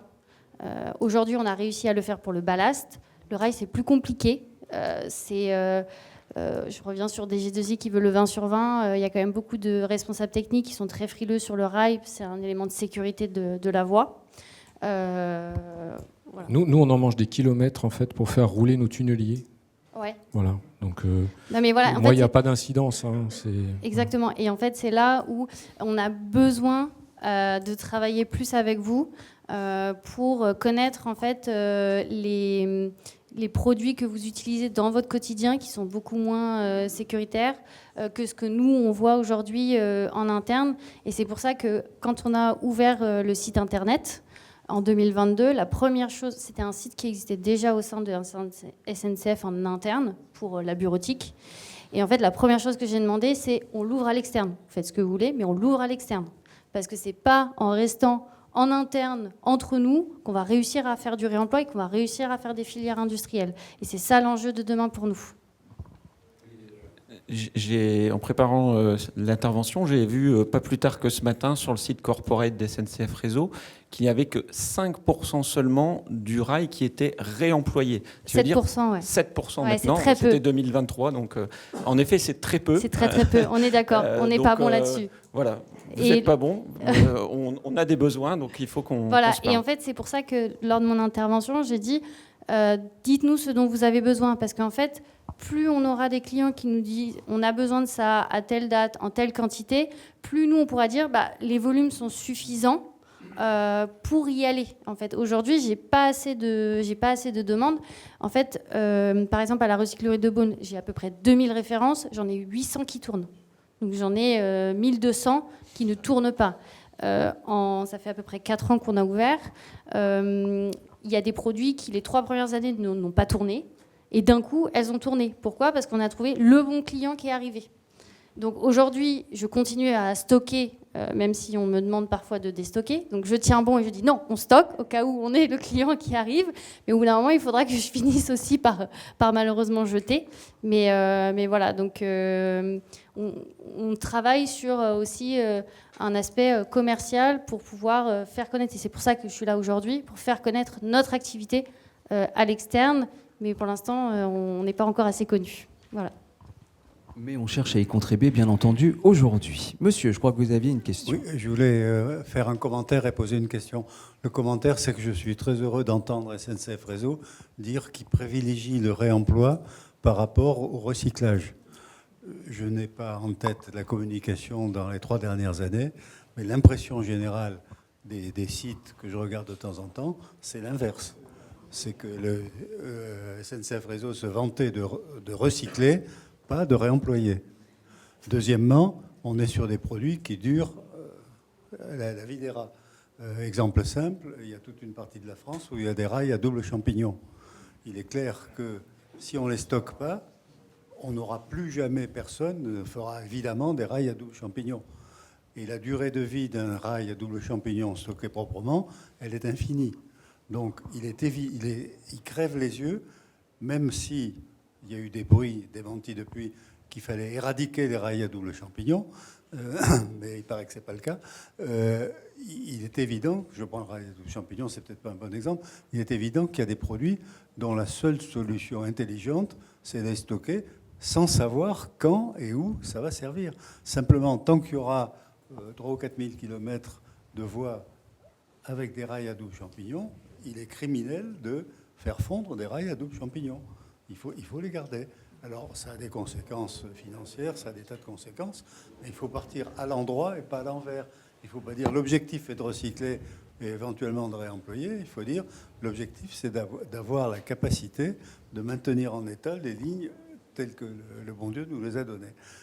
Et franchement, dans la communication générale de haut niveau de SNCF Réseau, ça ne saute pas aux yeux. Deuxièmement, je voudrais rebondir sur ce qu'a dit tout à l'heure Bruno Ménien. Il y a un effort qui date de longtemps et qui commence à aboutir de manière de plus en plus précise pour cartographier les ITE. Et Attention à votre micro, parce qu'on ne vous entend plus. Pardon, Le micro s'en va trop loin. Cartographier les ITE. Et d'ici quelques semaines, Objectif OFP diffusera sur les listes de participants à la réunion qu'on a, évidemment, diffusera l'information que nous donnera Bruno sur l'ouverture au grand public du site. Ce que je voulais dire, c'est que depuis des années, on pleure auprès de SNCF Réseau pour que la cartographie des capillaires soit mise à jour. Il y a une cartographie des capillaires qui reste confidentielle et qui, bien sûr, ne coïncide pas avec la cartographie des ITE. En d'autres termes, on a les capillaires d'un côté et les ITE de l'autre. Mais on n'a pas une cartographie unique permettant, capillaire par capillaire, de savoir où il y a des ITE. Alors, je sais bien que c'est de l'argent, que c'est compliqué, etc. Mais enfin, il y a quand même, si on en croit les chiffres que donne SNCF Réseau, 20% du fret qui vient ou qui est à destination des capillaires. Et s'il est à destination des capillaires, c'est pas pour s'arrêter en pleine voie, c'est pour aller dans des ITE qui sont sur les capillaires. Donc la connaissance pour les régions dont on sollicite le financement, pour les chargeurs et pour les EF, la connaissance fine de savoir ce qu'il y a sur une capillaire donnée, c'est important. Et ça n'est pas possible à ce jour. D'accord. Chantier en cours, Florian ? Oui, en cours depuis 3 ans. En cours depuis 3 ans. Ah bah, c'est en cours. Bon, pas de réponse idéale.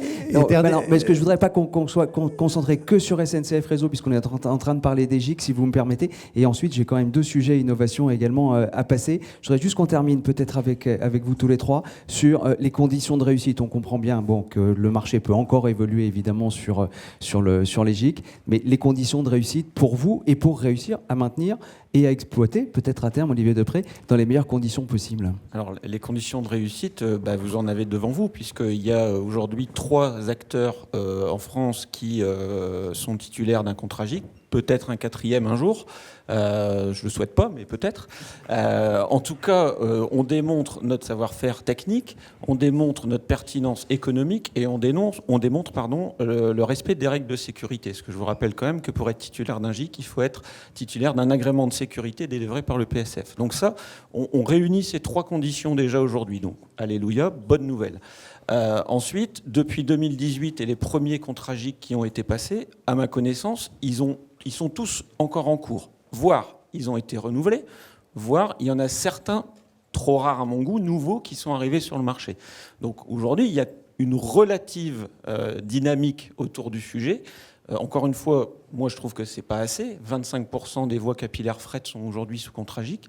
On doit pouvoir faire plus. Donc on a aujourd'hui des acteurs, mais pas que nous. Il y a des acteurs qui sont capables de faire. Ensuite, il y a des très bons exemples avec par exemple Sablé-sur-Chartres, Château-Gombert. Alors certes, c'est pas un GIC aujourd'hui, mais la régénération de la voie a été très bien faite. Elle a été faite avec énormément de matériaux de réemploi. C'est une satisfaction assez conséquente. Donc il y a aussi des exemples concrets. Il y a des financements qui arrivent, encore une fois peut-être pas suffisants, mais l'État, au travers du programme Ulysse Fret, s'engage dans des montants qu'il n'a jamais attribués auparavant. Je rappelle qu'en 2015 jusqu'à 2018-2019, c'était 10 millions par an pour le réseau capillaire. C'est ridicule, vraiment ridicule. On est en train de passer à peut-être 40, 50 dans les prochaines années, même plus, me dit Paul. Donc au niveau des financements, là aussi, les conditions de la réussite, elles sont là. 2 bémols. SNCF Réseau, il faut qu'ils industrialisent leur process. Moi, l'année dernière, j'ai rencontré les 11 directions territoriales de SNCF Réseau et j'ai reçu un feedback de connaissances, mais extrêmement hétérogène. Il y avait vraiment des gens en direction territoriale, en zone de production, dans les infrapôles. Un GIC, ils ne savaient pas ce que c'était. Donc il y a une différence de connaissance de ce mode de production et de contractualisation extrêmement important. Et donc il faut vraiment que SNCF Réseau aille prêcher dans ces régions, près de ces zones de production, sur ce modèle. Paul disait, oui, il y a des coûts fixes de contractualisation. Oui, mais maintenant, ça y est, il y a 500 km de voies. Donc le DCE, il peut se retravailler un peu. Le contrat, les CPS, elles existent aujourd'hui. Donc on a quand même écrasé déjà un certain nombre de coûts. Et il faut que les lots soient de taille en effet conséquente. On ne fait pas un GIC pour 2 km, on est bien d'accord. Jérôme Buon, peut-être, s'il vous plaît. Merci. Merci Olivier. Alors, une des conditions pour moi essentielles de réussite vient de l'histoire et de l'historique du groupe, donc les Batignolles à l'origine, Espy Batignolles Construction aujourd'hui, qui est la gestion de patrimoine. Aujourd'hui, si on regarde l'expérience qu'on a dans d'autres secteurs métiers, que sont les secteurs autoroutiers, sur lesquels on gère du patrimoine aussi, ou des secteurs des secteurs de bureaux, de logements, sur lesquels on est gestionnaire de patrimoine, ce qu'il nous faut, c'est un temps long. Donc moi, des contrats de maintenance, des contrats qui sont sur 1 an, 2 ans, 3 ans, ça ne marche pas. En fait, il nous faut de la visibilité, il nous faut du temps. Puisqu'un patrimoine, ça se gère sur la longueur. Donc moi, c'est une des demandes futures vis-à-vis du gestionnaire actuel. C'est dans les contrats et dans les choses qu'on met en place, il nous faut beaucoup de temps pour pouvoir mettre en place, non pas faire juste des travaux, mais mettre en place une vraie gestion de patrimoine. Donc ça, c'est un élément essentiel.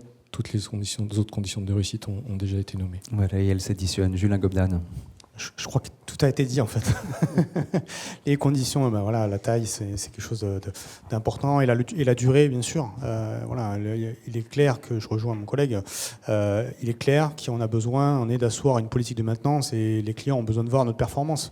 Ça va de soi pour pouvoir aussi être là et maintenir, renouveler ses contrats.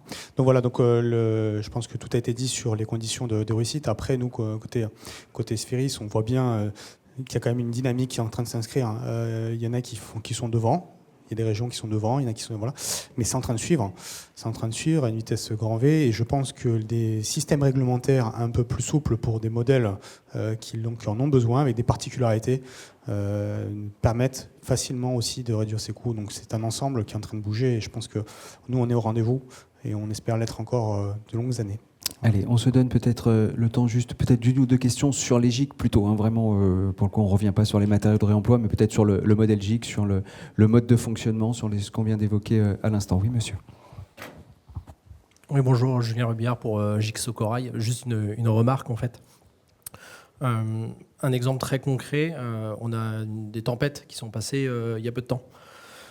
Nous, on est GIC. Alors dans GIC, il y a GI, et on a un agrément de l'EPSF.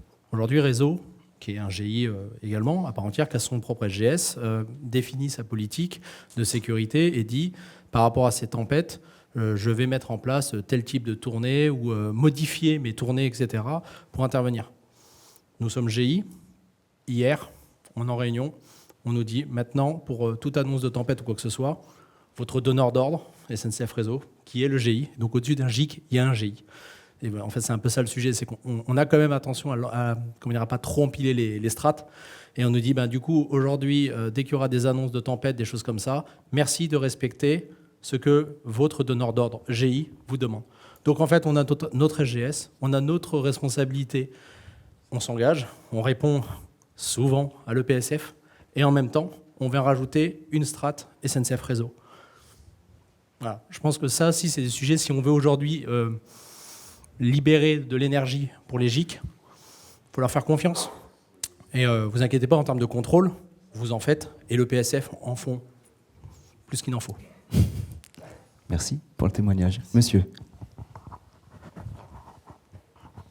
Bonsoir, Yves Chenet, donc consultant en informatique. Est-ce que vous utilisez des logiciels de gestion des actifs, ce qu'on appelle en anglais EAM, Enterprise Asset Management, comme Maximo, par exemple, ça c'est un des logiciels les plus connus. Julien Oui, Godin. oui. Donc oui, on utilise des logiciels de gestion d'actifs, de gestion de maintenance, parce qu'en fait, une fois qu'on a un actif, il faut qu'on cale nos interventions, notre plan de maintenance. Et je ne vais pas spolier mes collègues de Railway qui sont présents, avec qui on travaille. Merci Julien, parce qu'effectivement, ça va nous faire une très bonne transition pour la suite. Voilà. Et merci monsieur pour la question. On travaille main dans la main avec Railway qui est présent, qui va vous parler, parce qu'en fait, il y a la première couche d'informatique, mais il y a une couche qui arrive après, et qui est l'avenir, et dans laquelle on doit tous s'inscrire, et Sphéris en fait partie. Donc, voilà, pour alors, on va développer le sujet, effectivement, de l'utilisation de l'intelligence artificielle. D'autres questions sur GIC, mode de fonctionnement des GIC? Ou pas? Non? Eh bien, merci à tous les trois et merci à tous les quatre, parce que Philippe aussi. Merci beaucoup, Philippe Rochet. Allez, nous allons terminer cet atelier en compagnie de Bruno Dabilly de Railway qui vient me rejoindre et Jérémy Ferrand et Fabien Tigoulet de la Bourse du Travail. Tadadam. Du rail, du travail, n'importe où. Enfin, heureusement qu'il y en a qui suivent quand même, vous voyez, je dis des âneries et paf, il y en a quand même quelques-uns qui ont réagi. Ouais, exactement, merci. Ah bah, j'ai que Fabien, en fait. Il n'y a que Fabien. Bah oui, il faut bien qu'il y en ait un qui tienne la maison quand même. Jérémy est resté pour tenir la bourse du rail. Allez, on va commencer tout de suite par parler de Railway avec Bruno Dabilly. Tout simplement, ma première question, elle est toute simple. C'est quoi Railway? Alors, bonjour à tous, merci pour l'invitation. On va essayer de faire court puisque le timing est très... Oui, non, mais on a le temps. droit un petit peu. C'est 16h30 la reprise de... 16h. 16h15 la plénière. Allez, bon. Allez. 16h15 la plénière. Je voulais pas lancer un débat sur le timing de la plénière. Alors, oui, c'est bon. Allons-y. Bon, on a encore 10 minutes sur notre atelier. Ok. Je me tais. Donc, Railway, en fait, pour situer les choses dans leur contexte, nous, on est éditeur de logiciels. Et en fait, donc, on a développé un outil, donc une suite logicielle, qui permet justement d'améliorer le suivi des actifs, comme l'a dit Julien. Merci. D'améliorer le suivi des actifs ferroviaires et donc grâce à des systèmes en fait d'analyse et de prédiction avancée. Alors en fait, tout est résumé dans le nom de la société puisque Railway ça signifie Rail with Artificial Intelligence et donc c'est tout simplement en fait l'IA au service du rail. Donc il faut traiter de la data évidemment. Voilà. Quel type de data vous récupérez? Et nous, vous pouvez gérer. On traite donc des données qui sont propres à l'infrastructure, donc tout ce qui est la voie, la plateforme, donc la signalisation, la caténaire, l'énergie, les ouvrages. Donc l'infrastructure, donc c'est pas anodin puisqu'il faut savoir que les pannes et les incidents en fait sur le réseau ferré national, 45% en fait des origines de ces défauts sont liés aux différents composants de l'infrastructure. Donc on ne traite pas les données qui sont propres au matériel roulant. Par contre, notre outil, en fait, qui est une suite logicielle et qui intègre différentes fonctionnalités, en fait, on fait un focus sur la qualité du matériel roulant, enfin l'impact de la qualité du matériel roulant sur l'infrastructure, sur le rail. Voilà, comment en fait un train ou plutôt les défauts d'un train peuvent dégrader le réseau, l'état du réseau. Et petit aparté, on a également des fonctionnalités, par rapport à ce qui était dit tout à l'heure, on a également des fonctionnalités qui font le focus sur la prise en compte en fait, des aléas climatiques. Donc on a parlé de saison chaude tout à l'heure, justement comment on gère en fait, alors pas que les saisons chaudes, c'est également l'humidité, c'est le vent, le froid, etc. Mais comment tous ces aléas climatiques peuvent influer sur en fait, les opérations de surveillance et de maintenance d'un réseau de transport. Quel est l'apport essentiel de l'intelligence artificielle dans le traitement de ces données-là? Parce qu'on n'est pas dans de l'IA générative, qui est le grand truc à la mode. Oui, alors c'est vrai qu'on parle beaucoup d'IA, c'est un terme qui est pas mal galvaudé. En fait, nous, on aime plutôt parler en fait, de data science ou de science des données, puisqu'en fait, au-delà en fait, des algorithmes d'IA, donc je vais répondre à la question, mais ce qui est surtout important, c'est en fait comment on collecte, comment on exploite, comment on valorise en fait les données qui sont issues des différents composants de l'infrastructure d'un réseau de transport. Mais l'IA, en fait, elle aide parce qu'aujourd'hui, on a énormément de données. Et ce qu'il est très important de savoir, c'est que souvent, en fait, on pense que les données, elles proviennent de capteurs, elles proviennent de wagons d'inspection. Ça a été mentionné, qui sont souvent des systèmes qui sont extrêmement onéreux, donc qui sont compliqués aussi à mettre en place par rapport à l'impact que ça peut avoir sur la sécurité d'un système de transport. Mais les données, en fait, elles sont tout autres. Voilà, ça peut être un plan de maintenance, ça peut être un formulaire de maintenance papier ou digitalisé, ça peut être des données patrimoniales. En fait, il y a plein de données qui sont disponibles. Et donc, premier élément de l'IA, c'est que ça permet justement de traiter un volume important de données à travers en fait, des scripts automatiques qui permettent de collecter les données, de les nettoyer, de les structurer, de les classer. Donc ça, c'est le premier point, c'est sur la partie volumétrie. Deuxième point, en fait, les données, ce qu'on se rend compte, c'est qu'elles sont souvent en fait, silotées. En fait, elles sont cloisonnées puisqu'elles proviennent en fait de différents systèmes qui sont différents, qui sont des systèmes qui proviennent de différents fournisseurs. Les données ont des formats différents. Donc en fait, la conséquence de tout ça, c'est que les données, elles ne parlent pas entre elles. Et donc là, en fait, notre outil justement permet de croiser les données. Et c'est là en fait qu'on commence vraiment à créer véritablement de la valeur. C'est dans cette capacité à croiser les données. Et donc l'IA nous aide beaucoup par rapport à ça. Et en fait, dernier élément de réponse, c'est en fait la capacité à prédire. Puisque en fait, grâce à l'IA, on peut avoir des modèles en fait de prédiction qui vont nous donner des recommandations de maintenance, d'intervention en termes de surveillance, en termes d'opération de maintenance, mais également en termes de renouvellement des différentes infrastructures. Alors, Julien, évidemment, disait que vous collaboriez ensemble. Donc là, c'est un GIC, Sphéris avec vous. Quels sont les autres clients avec lesquels vous pouvez proposer ça et quel est l'intérêt pour eux de faire appel à votre service, enfin, en tout cas à la technologie que vous proposez, pas forcément vous en tant que tel?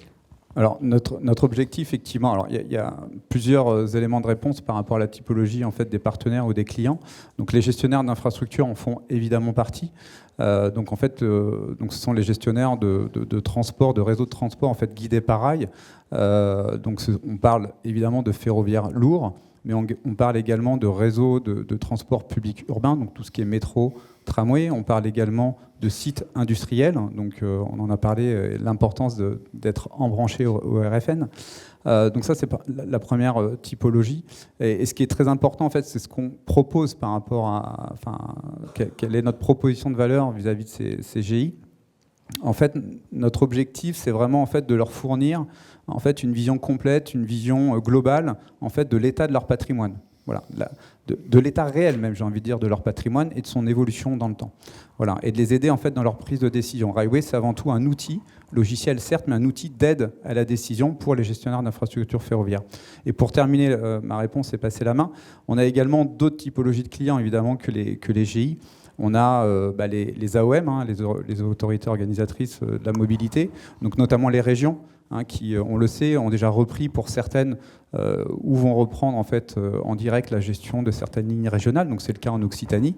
Donc nous on est basé à Montpellier, donc on connaît bien le sujet, mais c'est également le cas avec la région Grand Est qui est précurseur en la matière.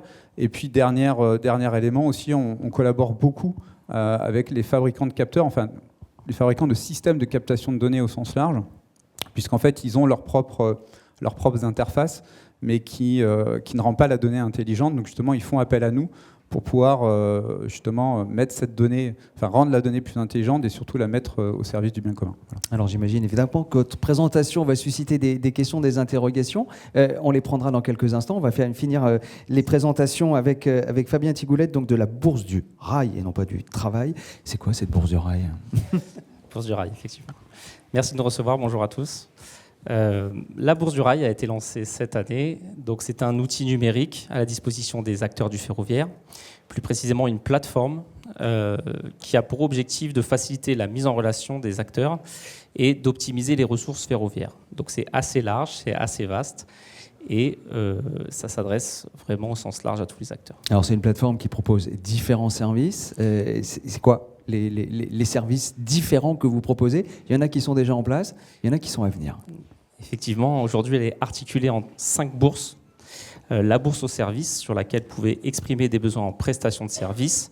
Donc ça va du transport, du chantier ferroviaire, en passant par la sécurité ferroviaire et tout ce qui est expertise métier. Donc vous pouvez exprimer vos besoins sous forme d'annonce. La bourse au matériel, sur laquelle vous pouvez proposer ou rechercher du matériel. Tout type de matériel, matériel roulant, matériel chantier, petit matériel, gros matériel, neuf, occasion. Ça va de l'attraction à l'appel rail-route, quoi. En fait, exactement, et pourquoi pas même des EPI.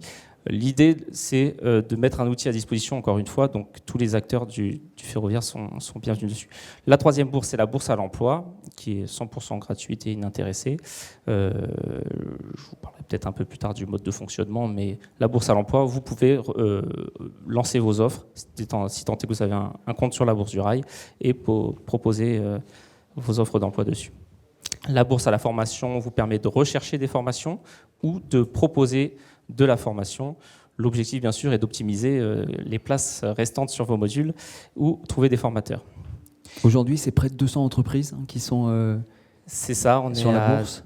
212, le chiffre d'hier, entreprises présentes sur la plateforme pour un total d'un peu plus de 350-360 utilisateurs. C'est une première année, c'est croissant. Plus on est nombreux et plus il y a de réactivité derrière, même si on a un service, quand on a une recherche qui est exprimée sur la plateforme, on a un service commercial qui permet aussi d'appuyer les recherches et d'essayer de faciliter la mise en œuvre de la demande.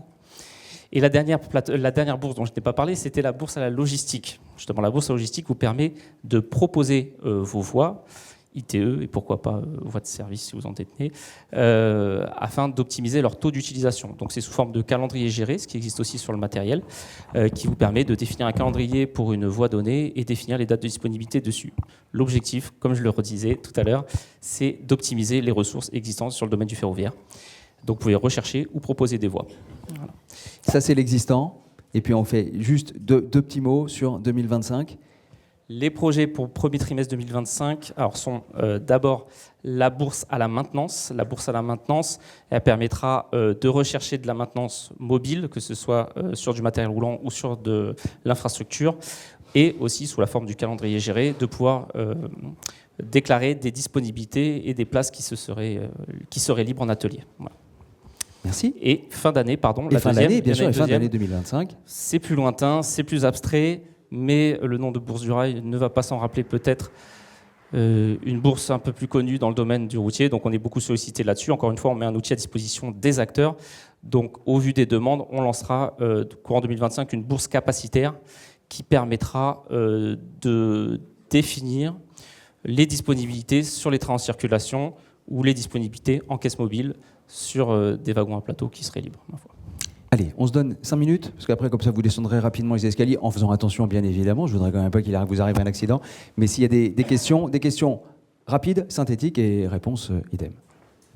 J'ose pas imaginer qu'il n'y ait pas de questions sur ces sujets-là. Voilà, monsieur. Madame, pardon. Non, excusez-moi, c'est pas ça. C'est parce qu'en fait, c'était le monsieur qui était devant vous et qui était avancé, et j'ai pensé que c'était lui qui levait la main. Madame. Merci, bonjour, Valérie Cornet de la UTF. Je voulais savoir quel était votre modèle économique à la Bourse du Rail. Effectivement, je n'avais pas parlé. Merci pour la question. Le modèle économique, c'est la gratuité d'accès. Donc, vous pouvez d'ores et déjà, en tant qu'acteur ferroviaire, créer un compte professionnel au nom de votre entreprise. Vous pouvez poser vos annonces gratuitement et vous pouvez même répondre à des offres commerciales gratuitement. Nous commissionnons à l'acte, c'est-à-dire si votre offre est retenue à hauteur de 5% du montant de la prestation, sachant qu'on est plafonné, bien sûr, parce qu'il peut y avoir des actes très importants. Donc à l'acte, et même, je dirais, à la mise en relation effective, puisqu'on ne fait pas de contractualisation, il n'y a pas de contrat tripartite, on fait effectivement de la mise en relation. Donc après, c'est vous qui contractualisez entre vous. Donc on facture une mise en relation, et vous êtes redevable de la facturation, et vous pouvez la contester si vous ne contractualisez pas derrière, en cas de défaut d'un partenaire qui n'est pas de votre fait. Donc c'est 100% gratuit pour celui qui est en recherche de mise en relation, et l'intéressement est seulement à celui qui est en réalisation de prestations ou qui fournit du matériel ou voie logistique, voilà, tout simplement. Voilà. Merci pour ce retour. D'autres questions? Non? Sûr? Merci à ceux qui utilisent déjà la Bourse du Rail, d'ailleurs. Merci. Voilà. Merci à ceux qui utiliseront bientôt Railway. Voilà. Et ben on va vous remercier tous les deux. Merci beaucoup et merci à tous les intervenants. Merci à vous pour le temps que vous avez passé avec nous, les questions que vous nous avez posées. Maintenant, vous allez pouvoir rejoindre la salle plénière pour la clôture.